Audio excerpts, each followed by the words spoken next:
என்ன விலை போகுது? NaCl உப்பு மட்டும்தான் இதுல உப்பு விளைந்த உப்பு இந்த இடத்துல இருந்தா பார்த்து கொண்டிருக்கிறேன். ஜிப்சம் மட்டும் வேற, ஜிப்சம் மட்டும் வேற. அது எடுத்து கொண்டிருக்கிறேன். அக்கா அப்ப நாங்க அந்த ஆனரவ கடல்ல வந்து இப்ப இயற்கையா இப்படியான உப்ப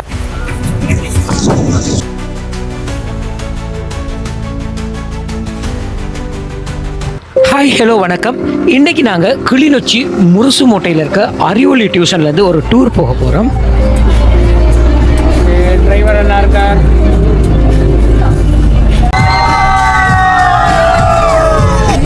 எங்க போறீங்க? நாங்க இப்ப ஆனரவ நோக்கி இதுக்கு கல்வி சுற்றுலா. ஆனரவில் என்னதை பார்க்க போறீங்க? ஆனரவில் இப்ப கூடுதலா எங்க மாணவர்களுக்கு வந்து உப்பு எப்படி உற்பத்தியாருன்னு தெரியாது. அப்ப நாங்க அந்த ஆனரவ கடல்ல வந்து இப்ப இயற்கையா இப்படி அந்த உப்பை விளைவிக்கிறாங்க, அந்த உப்பு அறுவடைன்றது எப்படி இருக்குன்னு சொன்னா பாருங்க. இப்போ நாங்கள் நின்று எங்கே நிற்கிறோம்னு சொன்னால் பரந்தன் சந்தியில் நின்று கொடுக்குறோம். பரந்தன் சந்தியிலேருந்து நேரடியாக இரவு உப்பளத்தை நோக்கி போக இருக்கிறோம். இப்போ பார்த்தீங்கன்னு சொன்னால் எங்கள்கிட்ட டியூஷன் பிள்ளைகள்லாம் சேர்ந்து பஸ்ஸில் போய் கொண்டிருக்கோம். பாருங்கள், எல்லாம் பண்ணா வந்து கொண்டிருக்காங்க. இப்போ நாங்கள் இரவுக்கு வந்துட்டோம். இரவு உப்பளத்தை நோக்கி வந்துட்டோம். ஸோ இப்போ இதனூடாக இதுக்குள்ளே போக போகிறோம். ஓகே, இப்போ உப்பளத்துக்குள்ளே வந்துட்டோம். ஓகே, இந்த இடத்துல பஸ்ஸை பார்க் பண்ணி போட்டு இங்கேருந்து தான் நாங்கள் உப்பளத்துக்கு போக போகிறோம். நாங்கள் உப்பள பாத்திக்குள்ளே வந்துட்டோம். ஓகே, வர நீர் வழி நுழைக்கூடியதை பார்க்க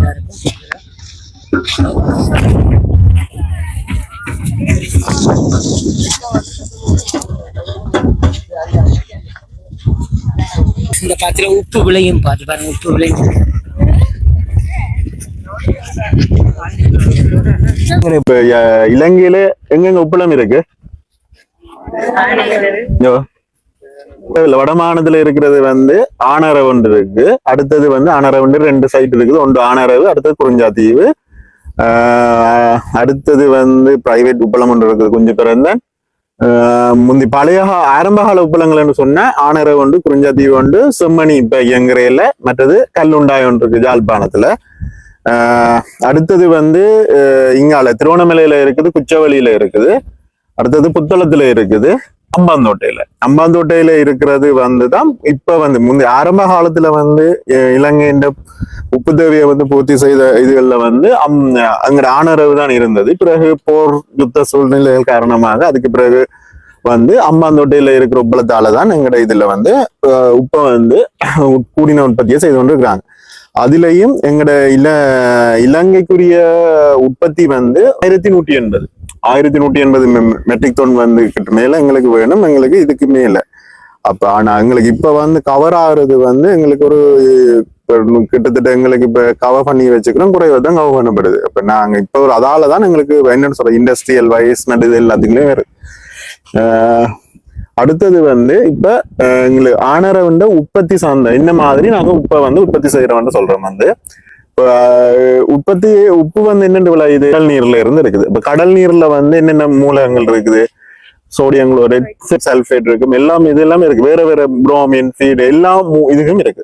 அதுல கூடினது வந்து சோடியம் குளோரைட் அந்த பெர்சன்டேஜ் வந்து கூட கடல் தண்ணியில இருக்கு.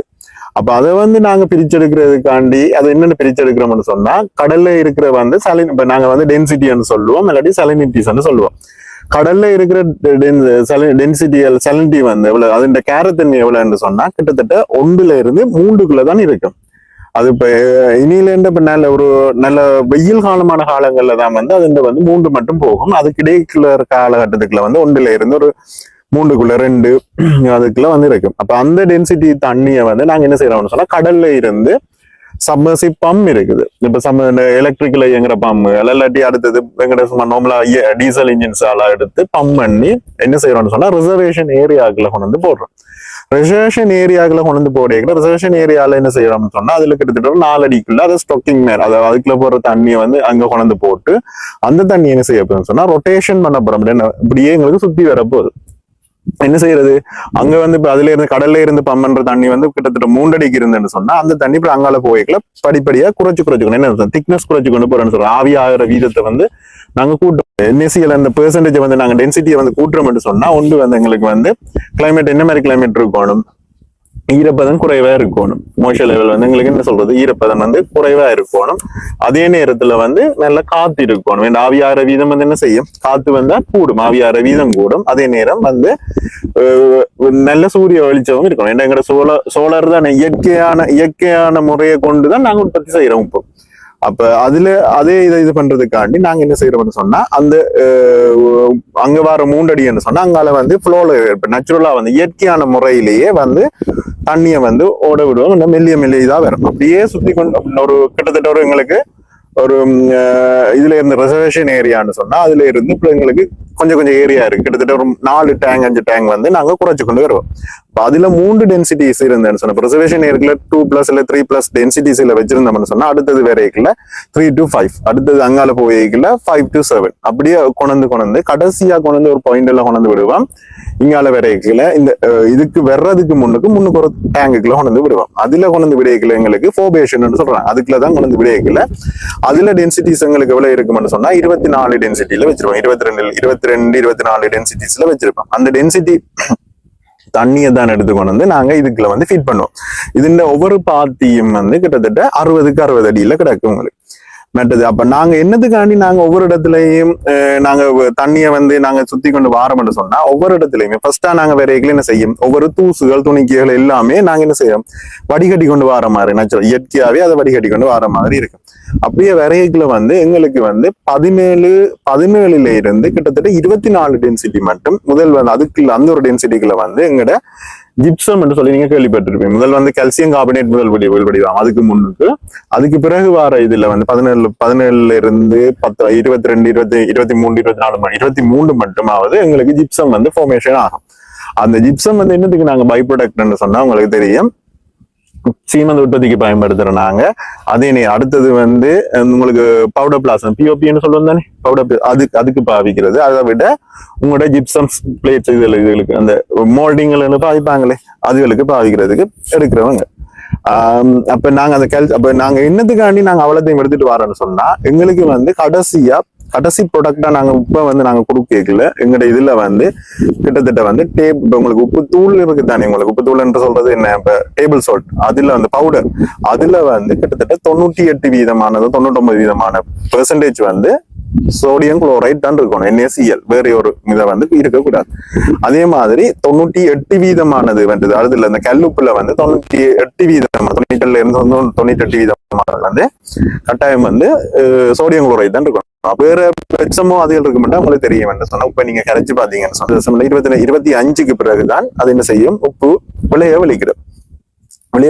எங்களுக்கு கடைசியாக என்ன விழ போகுது, NaCl உப்பு மட்டும்தான் இதுல கீழே உங்களுக்கு வீழ்வடி வந்து கீழே வந்து படைய போகுது.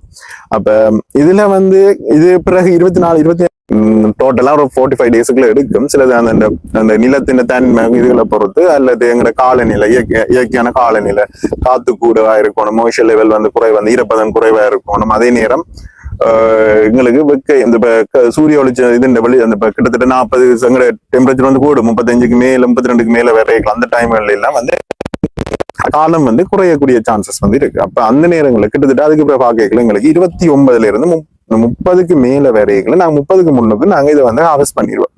அதுக்கு பிறகு என்ன செய்யணும்னு சொன்னா, உங்களுக்கு இப்ப ஒவ்வொண்டா வரும் தானே, இப்ப ஒவ்வொரு இடத்துல இப்ப கால்சியம் கார்பனேட் பெறும், அதுக்கு பிறகு சல்ஃபேட் பெறும். இங்க வந்து NaCl விழுந்தா பிறகு அதுக்கு பிறகு விழுகிறது வந்து மெக்னீசியம் குளோரைட், மெக்னீசியம் சல்ஃபேட் அதுகள் எல்லாம் இங்க அளவுல வலிக்குது.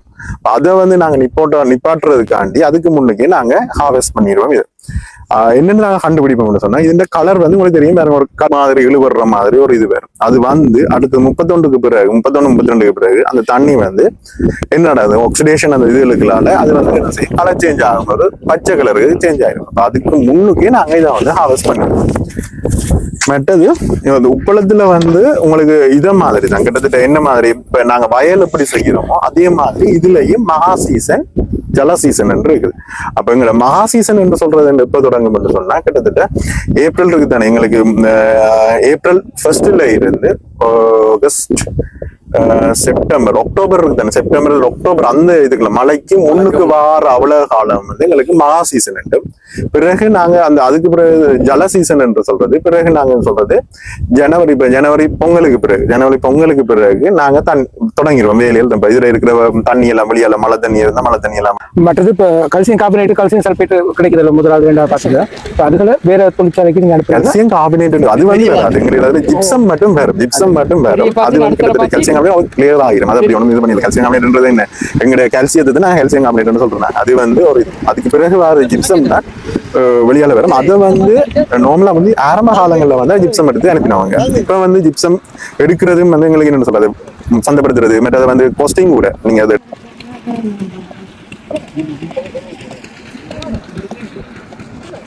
நாங்கள் அந்த உப்பை பாத்திக்குள்ள போக போறோம்.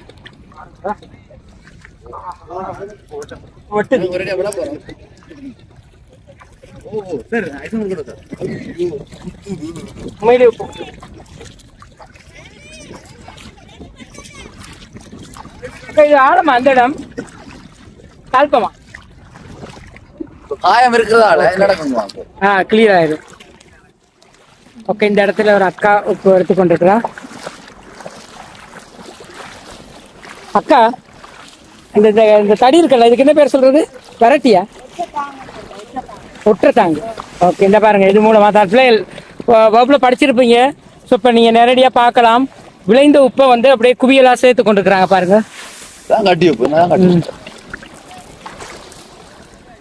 இப்போ அக்கா பாருங்க எவ்வளவு கஷ்டப்பட்டு வேலை செஞ்சு கொண்டிருக்காங்க. இது என்ன அக்கா கருப்பா கிடக்குறது? அந்த களி என்ன களி இல்லை.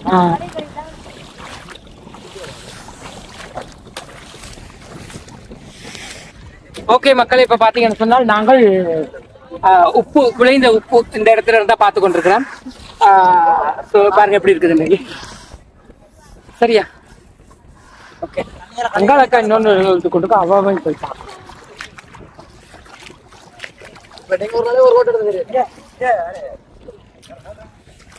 இங்க பாருங்க எப்படி அந்த உப்பை அடிச்சுட்டு எடுக்கிறாங்க. விளைந்த உப்பை ஒரு இடத்துல 2 இடத்துல குவியெல்லாம் சேர்க்கிறாங்க.